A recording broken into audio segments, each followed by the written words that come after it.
শুধু ভক্তমণ্ডলী, আজকে আস্বাদন করতে চলেছি মূল যে শ্রীমৎ ভাগবত, যার রচয়িতা হলেন বেদব্যাস, বক্তা হলেন মহামুনি সুখদেব, শ্রোতা হলেন অন্তরঙ্গ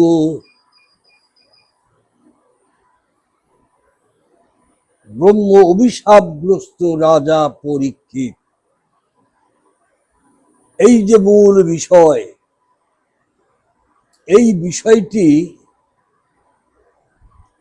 আমরা অনেকেই জানি। সেটা কি? যে ভাগবতের প্রয়োজনীয়তা কতটুকু এবং এই ভাগবত আমাদের দেশে কেমন ভাবে প্রবাহিত হয়েছিল। বৃদ্ধ পিতা ব্যাসদেব, উনি লিখেছেন মাতৃগর্ভে মহামুনি সুখদেবের মা, যার নাম ঘৃতাচি, তিনি গর্ভে থেকে প্রথম শ্রোতা হয়েছিলেন। পরবর্তীতে যখন অভিশাপগ্রস্ত রাজা পরীক্ষিত, যখন মিলন হলো মহামুনি সুখদেবের সাথে, 9খানি প্রশ্নের উপর এই ভাগবত প্রথম প্রবর্তিত হয়। 1 নম্বর প্রশ্ন ছিল, কোন মৃত্যু পথ যাত্রী মানুষের আশু কর্তব্য কি, সার কি, শ্রেয় কি?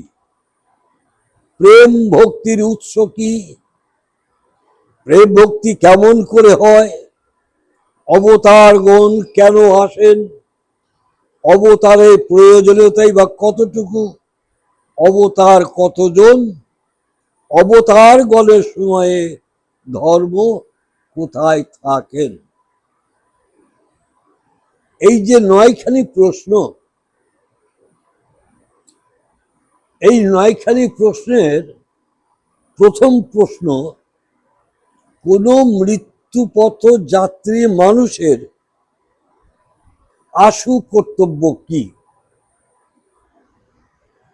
এই জায়গাটা যদি আমরা কবিরাজ গোস্বামী বিরচিত চৈতন্য চরিতামৃত গ্রন্থের হরিদাস নির্যান জায়গাটা যদি আমরা একটু আস্বাদন করি, সেখানে কি আছে?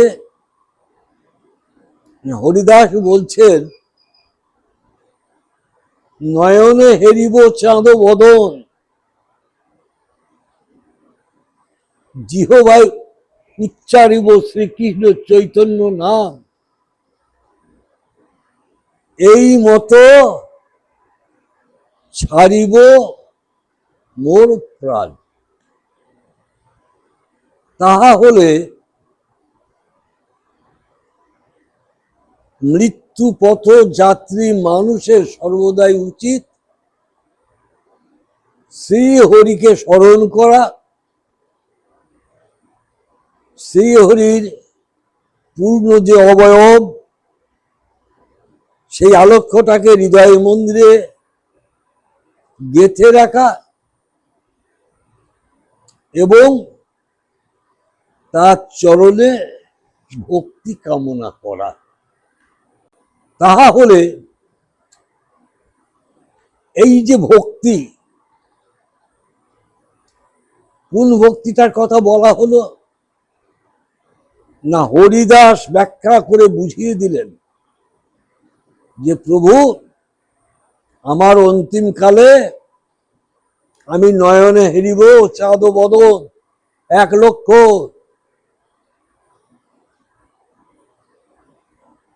হৃদয়ে ধরিব কমল চরণ 2,00,000 জিহ্বায় উচ্চারিব শ্রীকৃষ্ণ চৈতন্য নাম, এই মতো ছাড়িব মোর প্রাণ।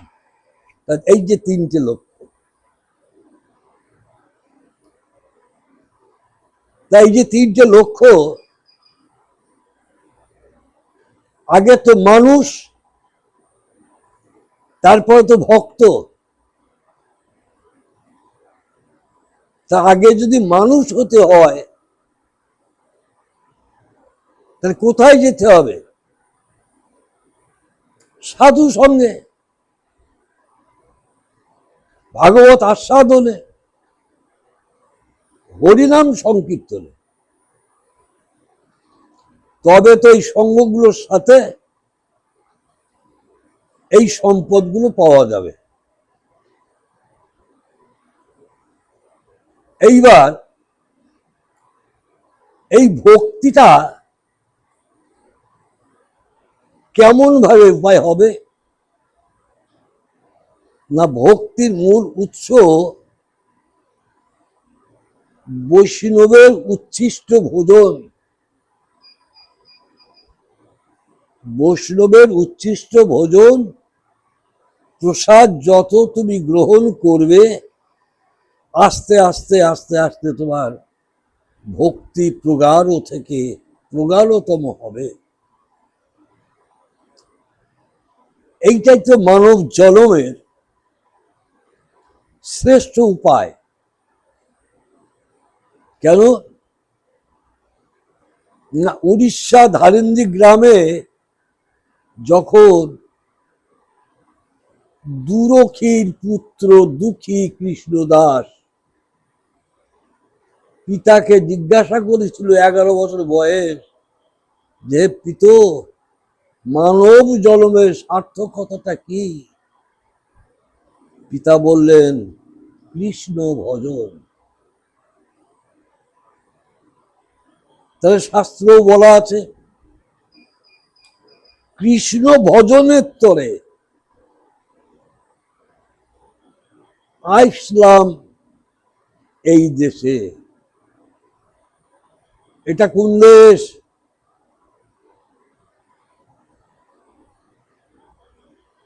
এটা চৈতন্যের দেশ। কেন বলছেন চৈতন্যের দেশ? না, প্রথমে পণ্ডিত হলেন নিমাই। যখন প্রভুপাদ ঈশ্বরপুরী তার স্বহস্তে লেখনী গ্রন্থ শ্রীকৃষ্ণ তত্ত্ব বিগ্রহ, এই গ্রন্থটি তার হাতে দিয়ে যখন বলেছিলেন, নিমাই তুমি তো পণ্ডিত, এই গ্রন্থটা একটু দেখো না, যদি ভুল থাকে সংশোধন করে দিও। নিমাই পণ্ডিত গ্রন্থটাকে হাতে নিয়ে বলেছিলেন, ভক্ত লিখেছে ভগবানের কথা। তাহলে মূল বিষয়টা কি না, মূল বিষয়টা প্রভুপাদ ঈশ্বরপুরী নিমাইকে স্মরণ করিয়ে দিলেন, পাণ্ডিত্যের জন্য তুমি আসনি। দেখেছেন, গুরু কৃপালব্ধ। সেই জন্যে মানুষ উত্তম দেহ ভারতবর্ষেতে সেও জন্মিলে জানিতে পারি কৈশোর বয়সে। কৈশোর বয়স হচ্ছে হরি ভজনের বয়স। এই কৈশোর বয়স থেকে হরি ভজনের পথে অগ্রসর হলে তাহলে সঠিক মাত্রায় গোবিন্দর সাথে একটা প্রেমে পরিণত হওয়া যায়। শাস্ত্রে প্রমাণ আছে। বৃদ্ধ বয়সে জমের তর আসে, অর্থাৎ জম যাতনার ভয়ে হরি ভজনে কতটুকু লাভ পাওয়া যাবে। এই কারণে বলল মানুষ উত্তম দেহ ভারতবর্ষেতে সেও জন্মিলে জানিতে পারি কৈশোর বয়সে হরি ভজে, হরিকে পাবার আসে, বৃদ্ধ বয়সে হরি ভজে জমেরও তলাশে। দেখুন বাবা এবং মায়েরা, ভক্তিমতী তখনও যেখানেই থাকুন না কেন, ভাগবত বক্তা প্রচুর আছে, প্রচুর ভাবে ভাগবত বর্ণনা করেছেন, অলংকার দিয়ে বিভিন্ন রকম মনোগত চিন্তা ভাবনা দিয়ে। কিন্তু একটি কথা মনে রাখবেন, পুঙ্খানুপুঙ্খু ভাবে শ্রীমৎ ভাগবত এমন কিছু মূল্য নয়। প্রতিটি পাড়াতে পাড়াতে, মহল্লাতে মহল্লাতে এই ভাগবত নিয়ে যদি আপনারা ভালোভাবে একটু নিজেদের মধ্যে আস্বাদন করেন, দেখবেন আস্তে আস্তে সমস্ত পরিবেশের যে কলুষিত, সেই কলুষিত পরিবেশটি দূরে চলে যাবে। তার প্রমাণ আজকে উশিদপুরের বুকে আমি এক অধম 8টি বছর এই ভাগবত আশ্রম প্রভু করিয়েছেন, ওই চলছে আস্তে আস্তে ধীরে ধীরে। কেন? এর প্রতি তো মানুষের আসক্তি নাই, আসক্তি তো সর্বদাই কুপথগামী, কুপথে।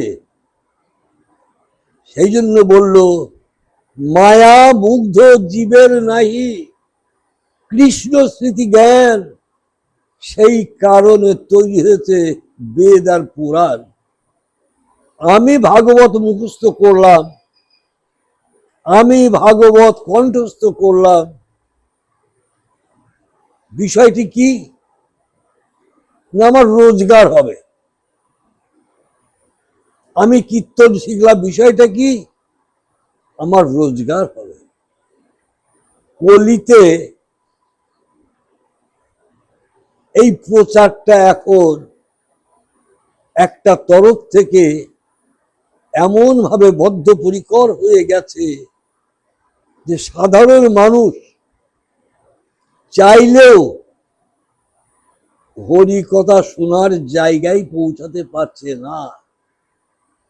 কেউ ভালোবেসে বলছে না, কেউ ভালোবেসে হরি কথা বিতরণ করতেও আসছে না। কিন্তু আমাদের সকলের ত্রাণকর্তা সেই চৈতন্য মহাপ্রভু অকাতরে বিলিয়েছেন এই প্রেম সম্পদ, জীবকে ভালোবেসে। এমন দয়াল আর আসবে না, আর হবে না। নিতাই গৌর হরি বল, নিতাই গৌর হরি বল।